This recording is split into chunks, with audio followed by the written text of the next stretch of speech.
In 1990, the data recorded 12.8 million deaths of children under 5 worldwide. The rate equates to 93 deaths per 1,000 live births, or also 1 in 11. But now, there has been a witness of reduction in the pattern of childhood mortality under 5.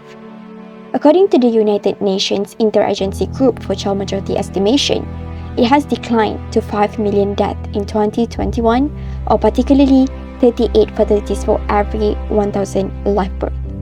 But still, every day, the numbers remain alarming, with over 13,800 children under the age of 5 dying around the world, which normally affects the kids in the region of Sub-Saharan Africa, Central and Southern Asia, or generally in poorer countries.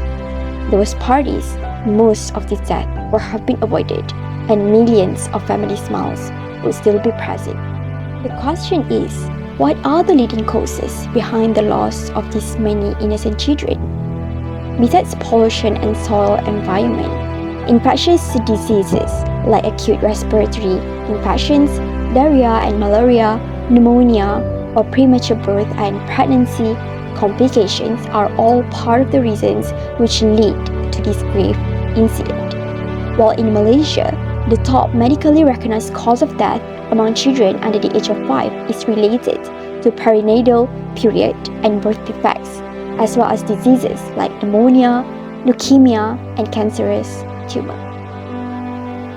In regards to diarrhea, it is linked to unsafe water, sanitation, and hygiene facilities, which have caused the death of 85,700 children under 15.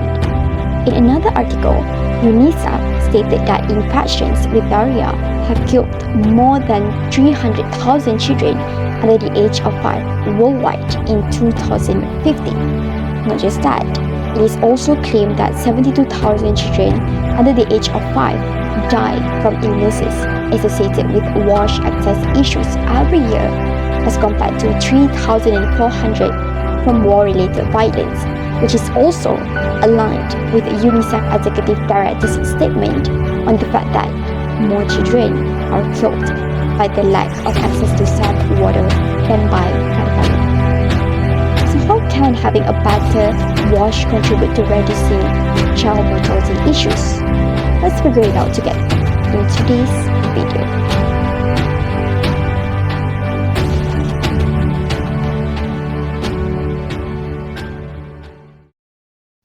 You must be wondering, what does WASH exactly stands for? WASH refers to water, sanitation, and hygiene, which also interrelated with its trademark, safer water, toilets, and good hygiene keep children alive and healthy. How about baby wash? Baby wash is an alternative to promote food hygiene, tidy play areas, animal feces control, and child hand washing that are usually disregarded.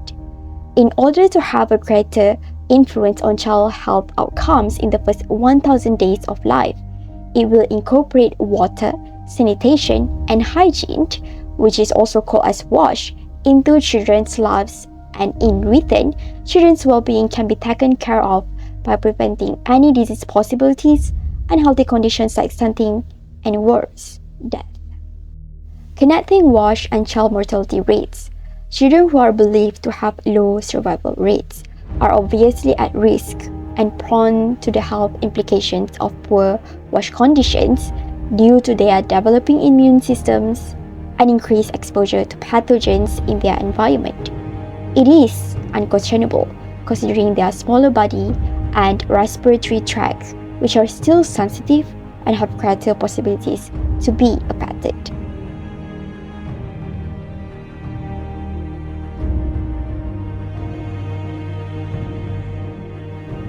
That's why it brings to the first interventions of WASH, which is about hand washing.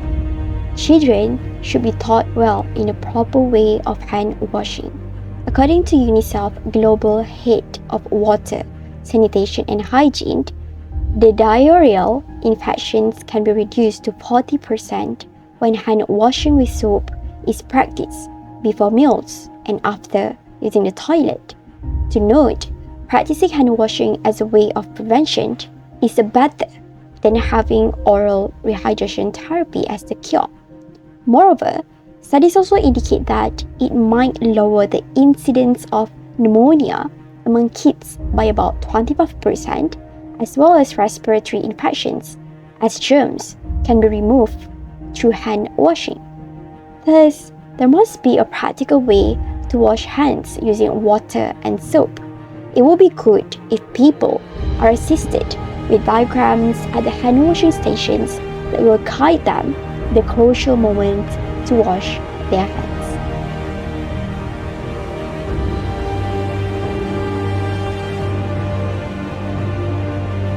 Besides hand washing, kids should also learn other ways of practicing with respiratory hygiene, including avoiding touching their eyes, nose, and mouth, covering their mouth and nose when coughing or sneezing, and washing their hands immediately after throwing used tissues.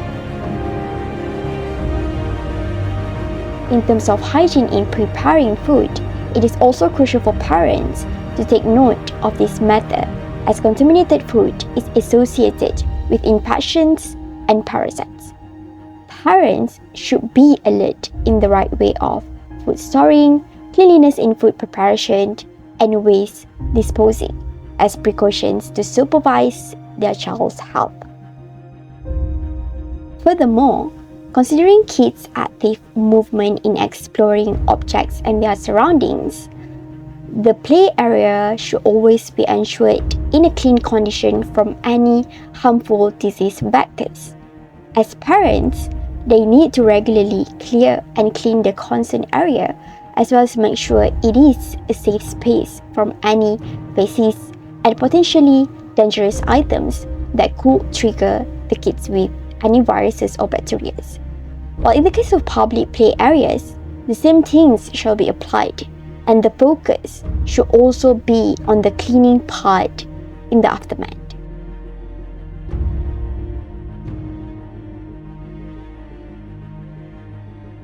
And lastly, the most important thing that needs to be considered is the provision of safe drinking water and sanitation services, like installing proper latrines and toilets.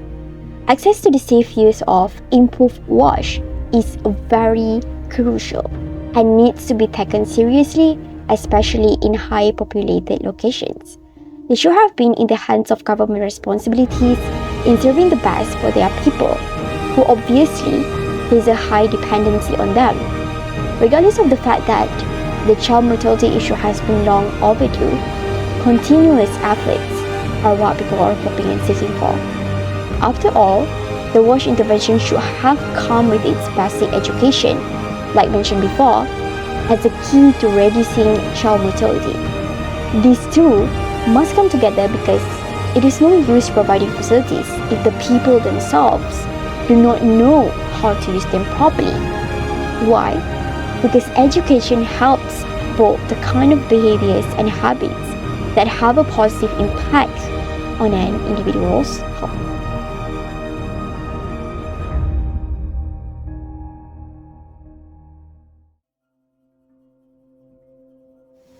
All in all, the issue of child mortality should not be ignored, but instead, actions should be taken actively with the involvement of all, as set out in the 1989 UN Convention on the Rights of the Child. Every child has the right to a good childhood, which includes the right to live and grow up healthy. Childhood is a critical and formative period in life.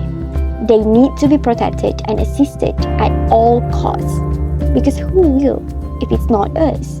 That's why it is critical to expand coverage of interventions and improve the quality of child health services to achieve an end to under 5 deaths.